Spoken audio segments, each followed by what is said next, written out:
I'm Josh Evans, and I love to help businesses build the right culture within their organizations so they can be more profitable. Do you want more engaged employees? Do you want your company to be more productive? Well, I'm going to show you how to do that. And I'm going to share with you the tools that I've used with hundreds of companies varying in size from 60,000 person conglomerates down to 5-person teams. So get ready and join me so we can build the right culture for your business. Ladies and gentlemen, welcome back to my show. This is Josh Evans, and I got a phenomenal guest for you. You're going to be so excited. I have Mr. Scott Sorrell, or he's known out on the streets, Mr. Charge Higher Prices. Now, this guy, he's worked with some amazing clients. Yeah, Mr. Charge Higher Prices. He's working with some amazing clients like BMW, MetLife, Cisco Systems. And I thought, what better way to help you with your organizational culture than to have somebody who's on the front lines helping people develop their businesses. And so, Scott, I want you to say hi to everybody. Hi, everybody, from Mr. Charge Higher Prices. Now, Josh, here in beautiful, sunny Southern California, you caught me on the one day of the year that it's raining. That's awesome. Well, you know, that happens. That happens. Good. It was a reason to stay inside and do this video with me. Absolutely. Otherwise, I'd be out playing on the lawn.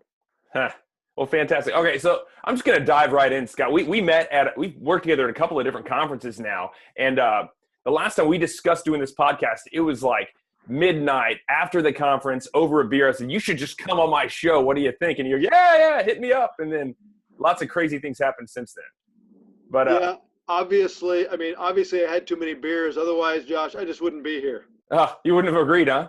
Well, and the funny thing is, that wasn't even the hardest part. The scheduling became kind of it was like a sad country song trying to get this scheduled with both of our agendas. Because I was talking to your assistant, trying to make sure we lock this down. And right as we were discussing date and time, right out in front of my house, a dog got hit by a car. And so I had to get off the phone with him, rush out there, get that dog to the vet. It was like pulling teeth to get this thing together. The dog's all right, everybody. The dog lived.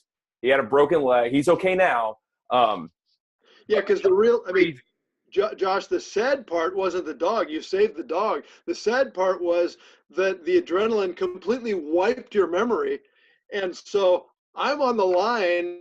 I'm on this call like a couple of weeks ago, waiting for you to show up for our podcast, and Josh never shows. And I'm like calling audience. Here's the deal. I call him, later in the day. He's going, did that ever happen? I didn't know. Well, did that call ever happen? I don't know. There was a dog. I forgot. No, and I had my kid with me too. I was on the phone and I had my 3-year-old. And so this dog gets hit by a car. I'm trying to turn him around so he's not watching this poor dog. And so, yeah, I totally forgot. I was talking to your assistant. I totally forgot we had set a time. I did. It wiped my memory. And so, that's the price you pay when you're a hero. I'm not a hero. I'm not a hero at all. I'm just a guy who happens to live on a busy street. That's what all heroes say. So, Josh, you're a hero. Thank you. Somehow you made me feel good and marginalized at the same time. It's a trait of a good salesperson, right? Now I'll come back and want more attention. All right. Well, we're way off subject, but I love it. All right, let's dive into it. So you actually think, and he said this, everybody, know that he said this. I've heard him say this in front of thousands of people now. Like, he literally intones the words, if you charge higher prices, you'll get more customers. Really? You think so, Scott? Josh, many things in life are counterintuitive. And let me tell you something. You're talking, and you've heard a little bit of my story before, but you haven't heard the whole story. I won't bore everyone to death, but here's the deal. When I first started in business, and this is not one of those, self-deprecating, rags to riches. Okay. I was a philosophy major in college. My first master's work, I've got my MBA now and a lot more cred, but my first master's work was in seminary because I've got a pastor's heart. I wanted to go into ministry. I love people. I love helping them. I just love people. I love giving it away for free. Now, when I ended up kind of accidentally, not intentionally going into business, how well prepared do you think I was, Josh, for business, number one? And number two, how do you think my mindset was tuned in terms of what I would charge? You were a philanthropist. That's what it was. You walked philanthropy out the arms. Yeah, I was a philanthropist without the money that a philanthropist needs. So I gave everything I didn't have away. I was literally, I mean, it's so funny that now they call me Mr. Charge Higher Prices. I was literally Mr. Charge Lower Prices. I had a graphic design company because that's kind of what my natural or acquired skill was. Graphic design company, printing company, and a marketing company. And I had built this up. And for 5 years, I was sleeping on the floor of my warehouse. I was sneaking into the gym at Cal State Fullerton to take showers because I could not afford a place to live. I was charging anywhere from 10% of what my competitors were charging up to maybe 50% of what my competitors were charging. And I was just bumping along and I could not make any money because I would give it away. Over the years, Josh, finally, when I started, I got into corporate life. I sold that company. I became VP of an ad agency that had been a client of ours. I became director of marketing for a national mortgage banker. I was head of corporate communications finally for an international investment banking firm. And I'd kind of learned, by doing and by watching true professionals. Mm-hmm. I mean, you and I both know that we, I mean, like Isaac Newton said, if I've seen farther than others, it's only because I've stood on the shoulders of giants, right? You and I mean, we're both professional speakers. We go out and we attend seminars. We go to seminars. We don't just show up at the seminar and speak and fly away. I mean, sometimes, but a lot of times we stay and listen to the other speakers and we learn and we acquire. And so that's how I finally acquired enough knowledge to say, you know what, those that charge more tend to have their customers imbue that transaction, that relationship, that product, that service with more value. And they're willing to pay for it because sometimes simply because they're charging more for it. I mean, as a speaker, Josh, if you suddenly dropped your prices to say $500 a speech, you think anybody would hire you? You think your corporate clients would be calling, or what would happen? No, the problem is well, you know what the problem is, but I'll just tell the audience. If you drop your prices to something like $500, it's a joke. I mean, you might as well roll up in an ice cream truck. Like there's no possible way that I would get hired by the clients that I do. Now, the reason that my clients, they value what I'm providing, but I do think that a large part of that is the fact that my prices, they're not low. I want it to hurt a little bit because when it hurts a little bit on their end, they're going to appreciate the interaction more. They're going to actually take it on and they're going to actually implement it. Because they're invested in it, right? And you said it yourself. And I hate to say that, but a lot of times value is associated with monetary expense. And so charging higher prices, you're right, it is. I just had to pose that question just to mess with you at the beginning. Well, I agree. let me unpack it just a little bit for our clients, your clients, my client, our audience out there who may not be, okay, they say, okay, well, as a professional speaker, of course, a big corporate client, they're going to pay you, 5 figures to stand on the platform for a conference. They've got that in their budget, no problem. But, I sell widgets, or I sell this small service. I've got a highly competitive marketplace out there, and it's all on price. Everybody's beating me up on price all the time, getting me to lower price. I understand that. What your customer is trying to do is commoditize you. Commoditize your product, your service. They're trying to say your stuff, whatever it is, whether it's a product, it's a service, is just the same as everybody else's, and therefore the only thing you have to compete on is price. Therefore, I need you to lower your price if you want this deal. And if you fall prey to that line of thinking, because it's a trap from your customers, trust me, it's a trap. You know why? I trap my vendors the same way. I beat them up on price. Don't you? I mean, I want to get the best. Absolutely. Absolutely. You have to.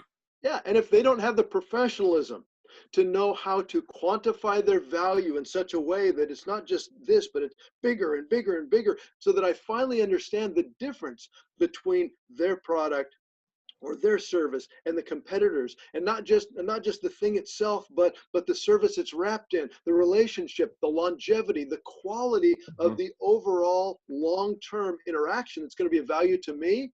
If they can't quantify that, I'm not going to pay for it. But if they can quantify it, I'm going to open up my wallet just like every other customer of mine and of yours, Josh, will open up their wallets even bigger and go deeper. Why? Because you had the professionalism to quantify your value, because value is what people want to pay for. And as you alluded to earlier, price equals quality in the customer's mind. It's a mental shortcut. And you're totally right. And the interesting thing, and I talk about this a lot with my clients as well, and it applies to lots of different things, especially to sales. If you're a salesperson, and I use that loosely because you're really just an order taker. If you're only talking about what your product is and what your product does, nobody cares. You've commoditized yourself at that point.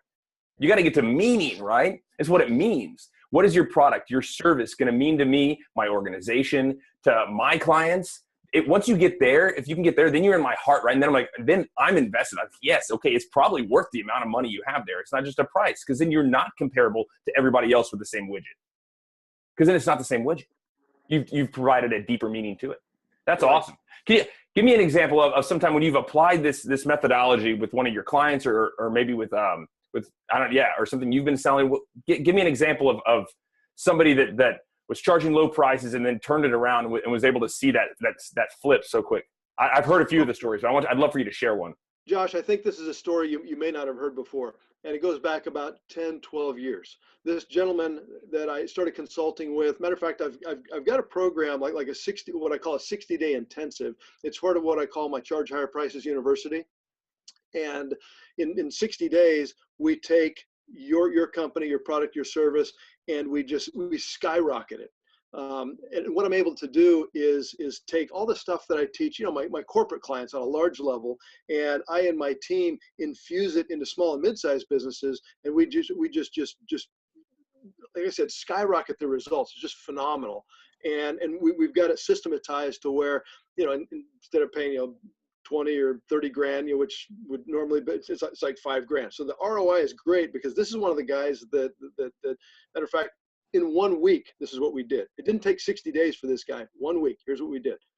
He was taking home about 10 grand a month, which a lot of people would say, in America would say, wow, that's a lot. That's amazing. But here's what he was having to do to get 10 grand a month. He was working, as most entrepreneurs, he was married to his job. Trouble is, he had a wife and he had kids. So he was really married, but he was getting off work every night at 2 a.m. Ooh, that's brutal. Oh, brutal. He never saw his kids. He was hating life. I mean, the 10 grand wasn't worth it. I spent a little bit of time with him. My team and I worked with him, and very quickly, and he's put this in writing. In fact, I used it last Friday, his actual letter. I put it up on the screen, because you got to show cred to your customers in terms of what you've done, because that too will elevate the price they're willing to pay. But very quickly, he went from $10,000 a month, working until 2 a.m. And he said soon he was making $20,000 a month, literally.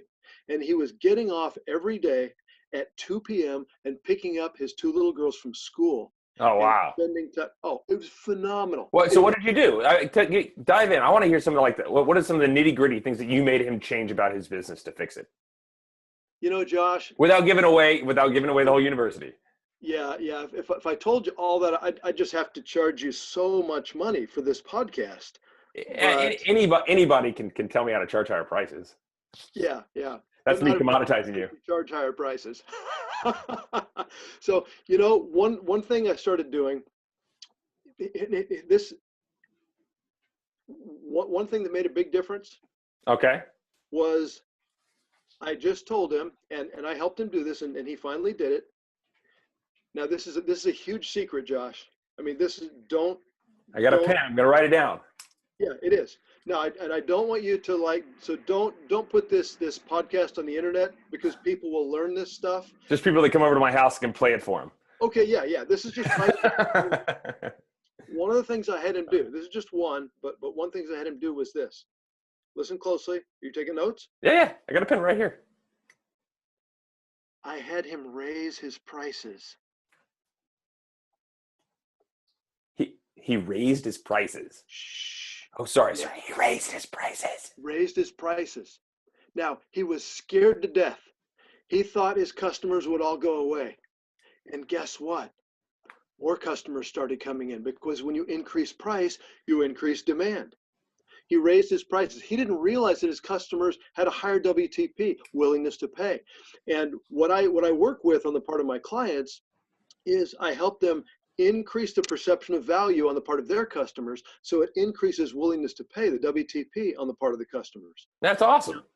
It's incredible. Now, we also worked some things in that helped to quantify that value. I mean, we worked with him on one of the things that we'll do is we'll come in and we'll actually talk to the customers of our clients and say, listen, what kind of things has our client done for you? What has this company done for you? What are the values that are brought to the table? And what's fascinating is we'll identify things that the person never even thought of. They didn't even think it was a value.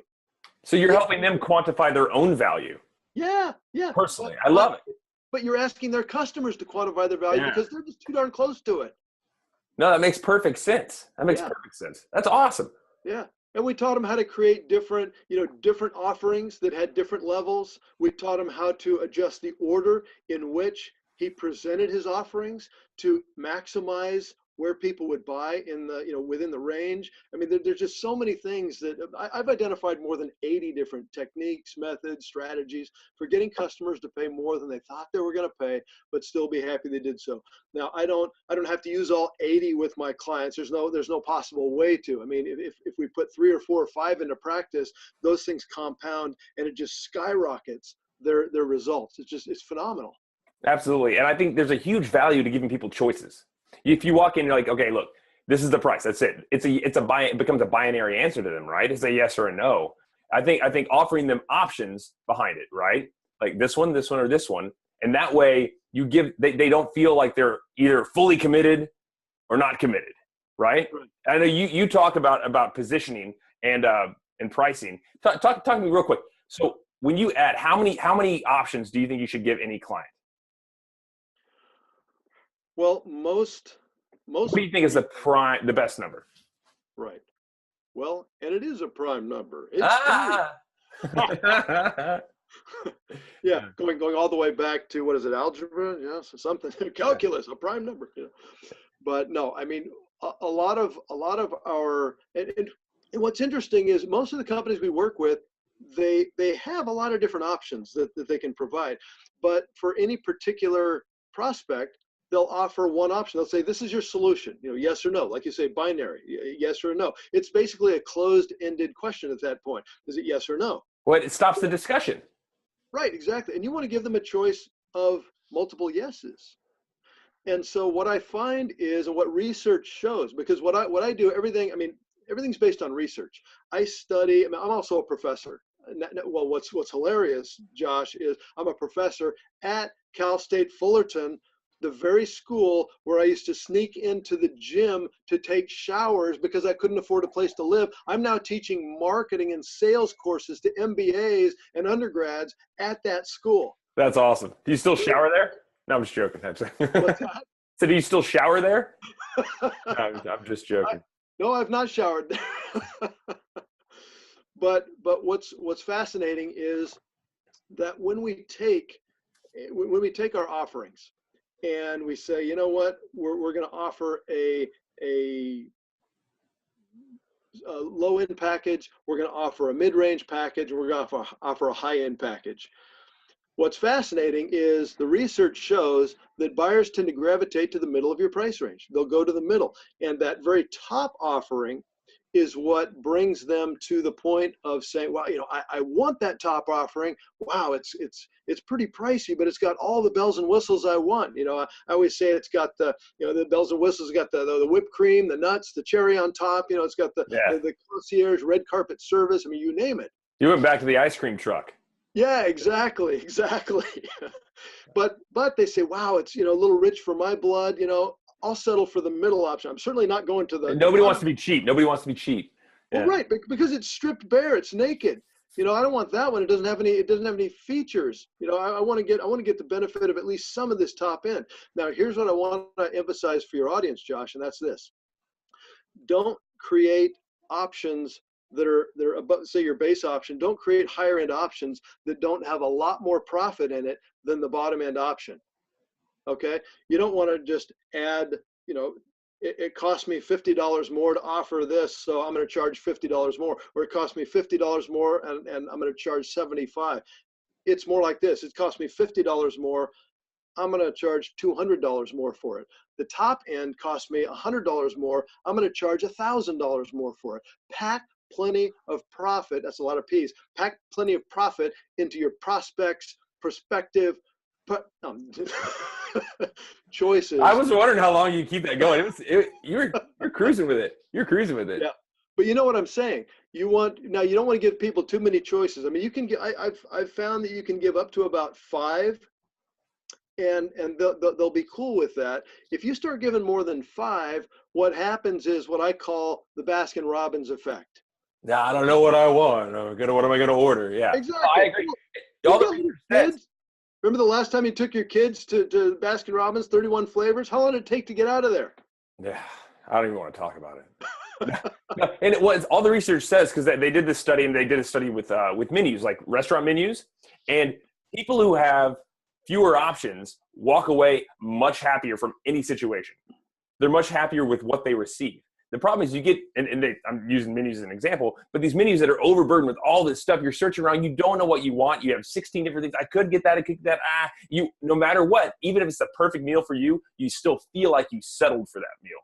Versus if I show up and there's only 3 options for an entree, I go, I know I want the lamb. Done. You see what I'm saying? I agree. I think fewer options is better, but you have to give them options. Well, and oftentimes you give them too many options.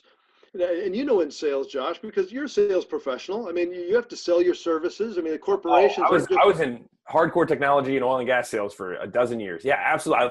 I bleed sales. Yeah.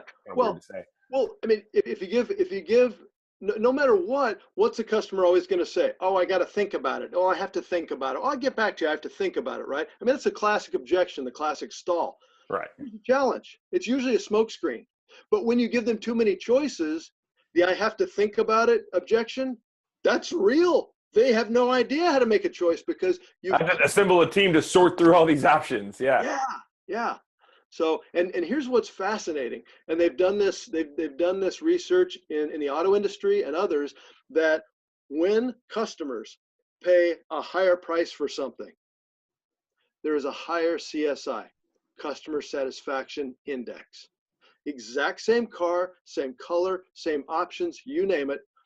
Between the people who pay a lower price and the people who pay a higher price, the people who pay a higher price rate the car, the salesperson, and the whole transaction experience higher than those that purchased at a lower price. Wow. They're more satisfied.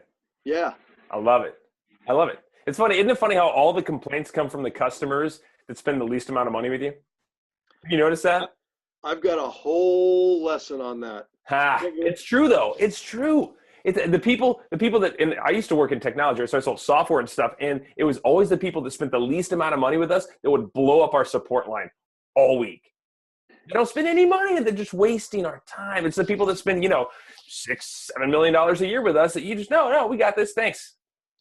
They're just quiet, because they are more satisfied with the product. I think you're right. People that spend more money on something, of course, are going to be more satisfied with the purchase. Absolutely. I like that. And here's the thing. Here's what your audience needs to understand. If you've got corporate audience members that are listening and watching to this, if you've got entrepreneurs who are listening and watching this, I want them to understand, please understand that you get over your fear, ask for more than you expect to get. I mean, Henry Kissinger said it best. Henry Kissinger, former Secretary of State under Richard Nixon, considered one of the best negotiators in history. And I believe in learning from experts. That's how I've become the authority in my field on charging higher prices. I've listened to experts. Yes, I've quantified some things on my own, done some of my own research, and make it easy to understand. But the best things that I've come up with have been observing and listening to others. And when I understand what Henry Kissinger said, success at the negotiating table depends on overstating your demands. Success at the negotiating table depends on overstating your demands. If you overstate your demands, if you ask for more than you expect to get, what's the worst that can happen? You get it, or you back off to where you were expecting it.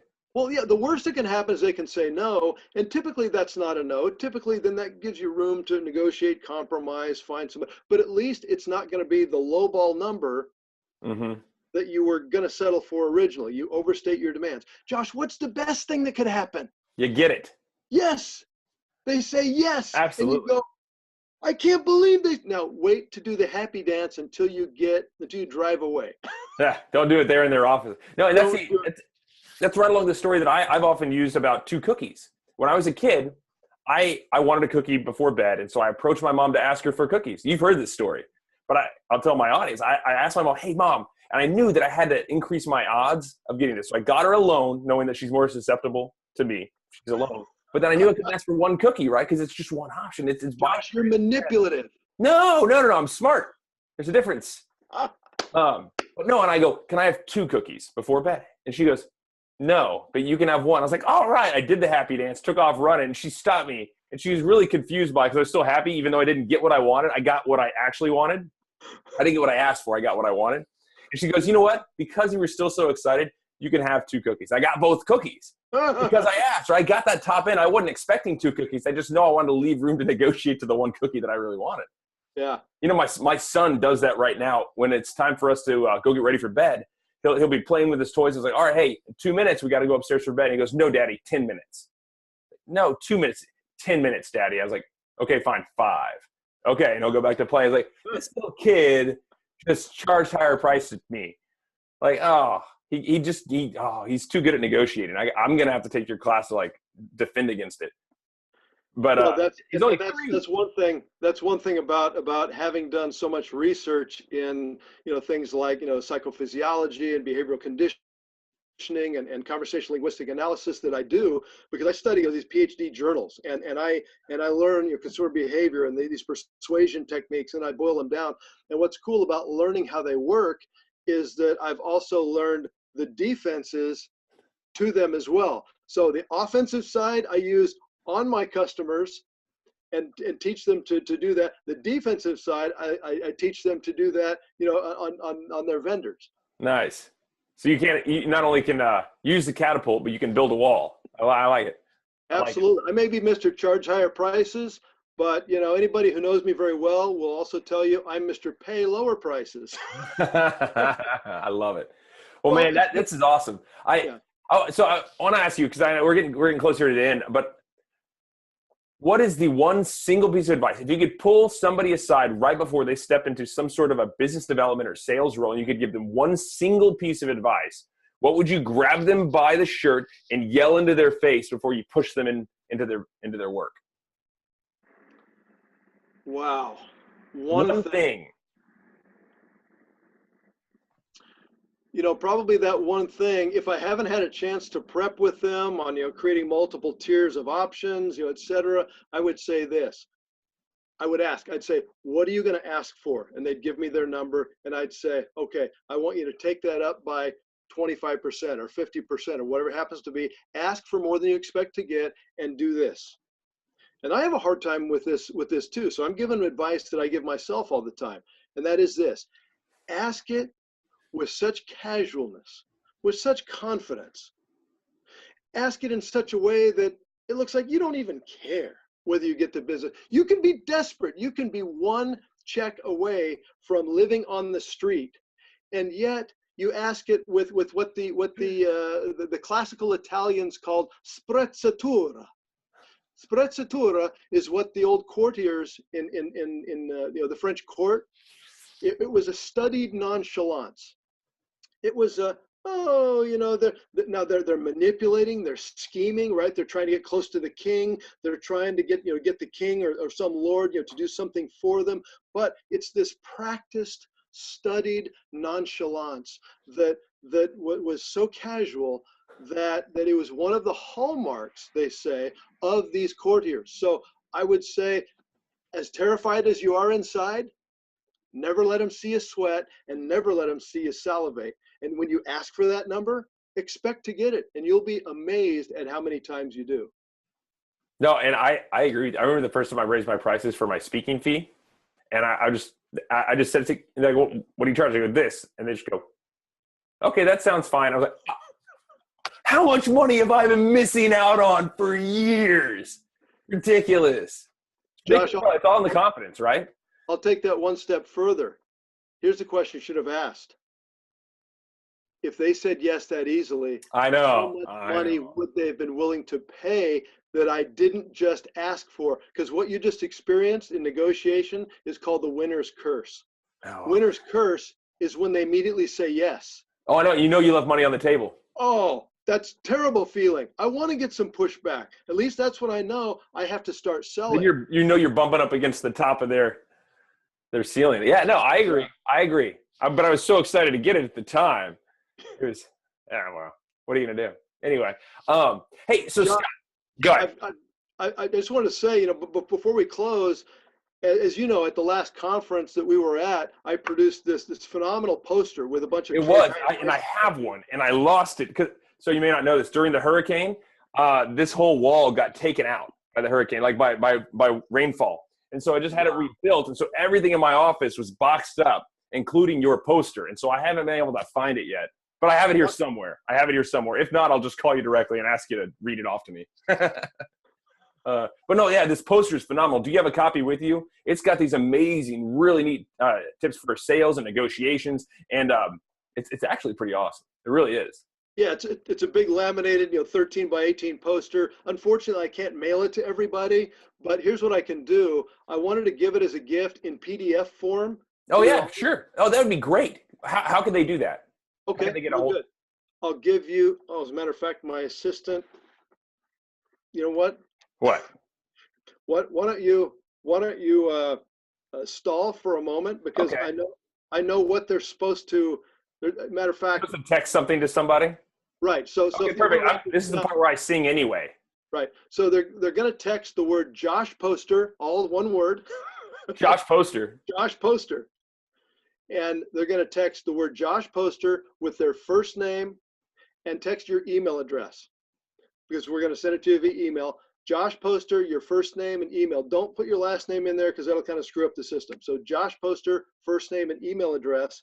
And I'm going to read you in a moment the phone number to text that to. So Josh, why don't you do some real quick stalling? Perfect. No, and this is really neat, because people that come on my show, they don't often give stuff away to my audience. And so I love this. I might start making this a requirement to everybody that comes on my show. You know what? Scott gave away an awesome poster on sales. What are you going to give away?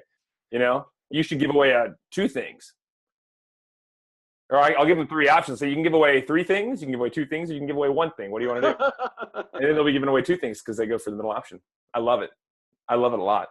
When I was first starting in sales, I had this amazing trainer, and she's very bright. She's very nice. I still speak with her. Right? She was an amazing saleswoman, and she was big on once you give them the options of the price in front of you, be quiet, let them digest it, let them speak first. Be quiet, let them speak first. And I took this to heart. And so I worked through these numbers. I was selling credit card processing services for like merchants at the time. And I'm sitting there in front of this woman and her CPA, and we're going over all this stuff. I was like, look, so this is going to save you over it was like $3,000 a month on processing service fees for your organization. And I wrote down the number, I circled it, and I slid it over, and I just sat there quietly. And they're both looking at me, and they look at each other, and then look back at me.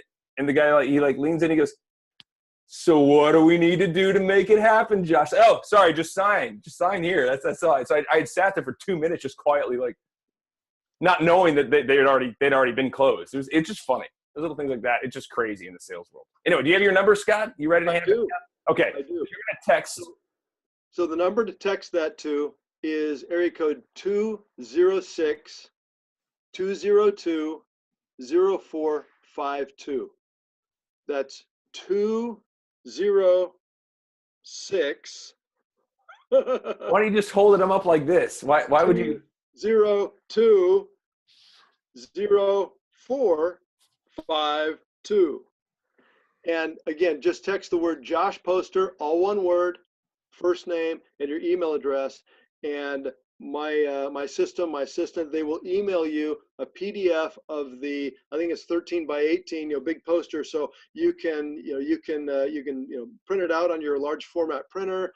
You can send it over to FedEx office or Kinko's or Office Depot or Staples or whatever, but get it printed out. Okay, seriously, don't just look at it as a tiny PDF on your screen. Here's what you want to do with it. Do what Josh did before the hurricane. Print it out, and you pin it or tape it to your office wall, because that way you and all your people can see it on a regular basis. And as people are walking by, maybe it's at the water cooler, maybe it's in the lunchroom, in the sales, in the sales boardroom, wherever. But as they're walking by, they'll stop and they'll glance at it, and they'll internalize one more technique, because each time they use these on their way out to, do an outside sale with a prospect or taking a call, you'll be amazed at how much it's going to increase the customer's WTP, their willingness to pay. That's awesome. Thank you so much for giving that. That's phenomenal. And if they wanted to check you out more, your website is chargehigherprices.com, correct? If they want to check me out more, I mean, I can. No, okay, hold on. Wait. Oh, none of this. Oh, that's not what you meant. I'm sorry. I'm just. They wanted to see your website. Oh, my website. Okay. It's tattooed right here on my chest. No, I just. So chargehigherprices.com, and and if any of them are interested in also the Charge Higher Prices University or the 60-day intensive, I'll tell you, it is revolutionizing people's businesses. And like I said, we've been able to compress it down to a great, a great system to where it's duplicatable. And in fact, we offer a guarantee so that when they invest in it, I mean, and you probably do too, Josh. I mean, well, I don't know if you do, but when I speak, I offer my clients a guarantee. I say, if your sales don't go up, you don't pay. And what does that do with their comfort level to pay a higher price? Oh, absolutely. Absolutely. That, and then the letter from your previous, one of your clients. It's awesome. No, I love it. I think, and that's the way you should run your business, right? To guarantee the results that you're telling them they're going to happen, or don't charge them for it because you didn't actually do what you said you were going to do. That's great. Stand behind it. And how many times do you think I've had to honor that guarantee, Josh? I love it. That's fantastic. Well, Scott, it's been an honor to have you on my show. I'd love to have you on another time. Maybe we can figure that out in the future, and hopefully no dogs get injured in the process. Absolutely. Fantastic. All right. Well, everybody, I want to just thank you so much for coming out to my show. I loved having Scott on, and I loved having you listen. So make sure you join us again next week. You all have a great rest of your day.